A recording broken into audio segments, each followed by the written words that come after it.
A new study out of the UK found Pfizer's vaccine reduces transmission after a single dose. The report from a hospital in Cambridge showed 75% protection from COVID.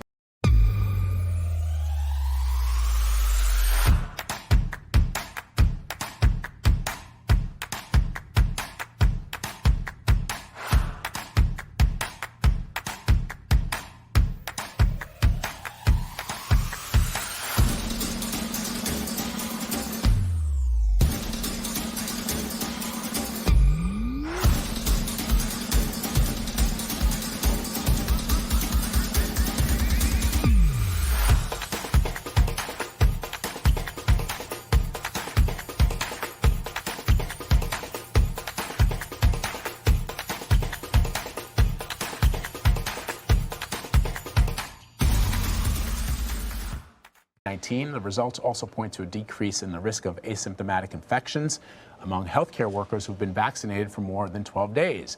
For more on this, let's bring in Dr. Bob Lahita. He's a professor of medicine at New York Medical College and chairman of medicine at St. Joseph University Hospital. So, Dr. Bob, how significant are these findings? These are very significant findings. They kind of support what we've already thought, and that is asymptomatic transmission is decreased, and certainly transmission between people 4 times less when you have the vaccine. So this is really great news. But let me say, Vlad, everybody should still wear their mask and wash their hands until we get the all clear. This is a very, very sensitive period right now with regard to this virus and the vaccines. So we have a new CBS News poll about just how people feel about getting a vaccine. It finds that the majority of those surveyed will get the COVID-19 vaccine when they are eligible. 50% responded that they definitely will get the shot. 24% said maybe, while 25% said they will not. For those who are on the fence, they expressed concerns about potential side effects and about the vaccine's development. What advice do you have for people who are still unsure about getting a vaccine? Well, Anne-Marie, I would say that they have to trust the science. I was on the elevator today in the hospital, and I asked everyone on the elevator, and there were very few of us. I said, who's been vaccinated? And 2 of the people on the elevator who were not physicians or nurses said, we're not getting the vaccine. It's too soon. And I don't know what too soon means, except that when I talk to relatives and friends, they feel there hasn't been enough data to show that it works. Yet we are overwhelmed with data showing that this vaccine works, that the mRNA vaccine and now the J&J vaccine, which is the viral vector vaccine, works. They work beautifully. So I don't know what more we could do except to educate people and tell them that they are not being injected with something that will change their lives and make their brain different. These are all the kinds of things I'm hearing. This is really to be encouraged. We need education to make people comfortable. So there's been much debate, Dr. Bob, over the reopening of schools. That poll shows only 1/3 want to see schools open completely with full schedules. Most want at least some limited reopening. A Pew Research study about students falling behind tops the list of factors why many believe schools should consider reopening. So what other factors should be considered? The children's social lives, the high incidence of suicides in adolescence.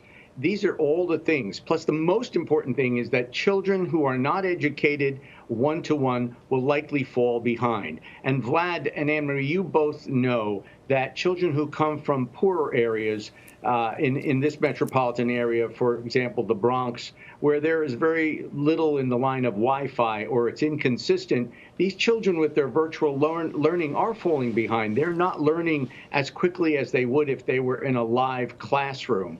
And this is really this. And besides that, look at the social interaction and the way that has been restrained and taken away from these children. Children need to interact. It's part of their developmental processes, and we are denying them that. And I think I would implore all teachers, and I know they fall into the category where some of them probably don't want to be vaccinated, but all teachers should be considered vaccination material, and everyone should prioritize teachers so they feel comfortable getting back to the classroom. It's very important. So Pfizer's CEO said that one of the things about the Pfizer vaccine is that it may not offer protection sort of for a lifetime, right? It's not a one and done, it seems, but we're still learning a lot about this virus. And so maybe what we might be looking at is something akin to the flu vaccine, where you got to get one every year. Right. I want to get sort of your take on that. Does that seem likely to you? I don't think that this is going to be a question that's difficult. I think that endemic is what you're talking about, Anne-Marie. If the virus continues to mutate as we're seeing, we're going to probably have to get, like the flu, a vaccine every year. And that's no big deal. We all line up for the influenza shots because we know that the antigens, or the foreign markers on those viruses, change from year to year. It's probably going to be the same thing with the coronavirus too, COVID-19. We're probably going to realize that going forward, once it's controlled and we're all back to our normal lives, that this is going to be endemic. And every year it's going to pop up and affect a certain number of people, which is really, by the way, guided by immunogenetics, meaning that your immune genetic chromosomal resistance or susceptibility will be manifest. So some people will get really sick from it. Others will not even know they have the infection.